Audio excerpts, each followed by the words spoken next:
अस्सलाम वालेकुम। Kitchen with Zareen में मैं आपको खुशामदीद कहती हूँ। आज मैं आपके लिए लेकर आई हूँ चिकन पराठा रोल। तो चलें बनाने की तरफ। अगर आपने मेरा चैनल सब्सक्राइब नहीं किया है तो सब्सक्राइब कर दें और बेल आइकन भी प्रेस कर दें। मैंने चिकन ले ली है तकरीबन 200 ग्राम और अच्छी तरह से इसमें मैं मिक्स कर रही हूँ। हाफ टी स्पून नमक, हाफ टी स्पून जो है लाल मिर्च पाउडर ले लिया है और हाफ टी स्पून से भी कम जीरा पाउडर लिया है।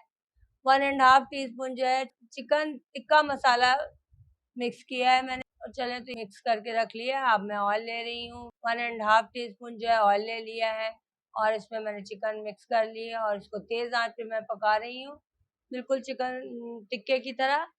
जिस तरह टिक्के की बोटियां होती हैं उसी तरह जो है इसको फ्राई करना है। ये देखें, इस तरह जो है ब्राउन ब्राउन हो गई है मेरी चिकन, तैयार हो गई। अब मैंने आटा गूंद लिया है नमक डालकर और मैं अब पराठा बना रही हूँ। हल्का हल्का सा मैंने घी लगा लिया है और इसको सेक लिया है बिल्कुल पराठे की तरह। बिल्कुल सिंपल और इजी है, आप ज़रूर ट्राई करें। टेस्टी भी बहुत बनता है, तो आप लाजमी जो है इसको बनाएं और अगर पसंद आए तो लाइक करें।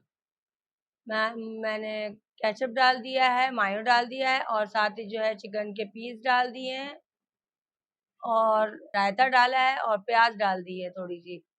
चलें, तो मेरा पराठा रोल तैयार हो गया। अब मैं इसको काट लेती हूँ। 2 पीस कर लिए, 2 पीस कर लिए। बिल्कुल सिंपल और इजी जो है रेसिपी है, जरूर ट्राई करें। साथ ही लाइक करें, शेयर करें और मेरे चैनल को सब्सक्राइब करना ना भूलें। इसके साथ ही ज़रीन को इजाज़त दीजिए। अल्लाह हाफिज।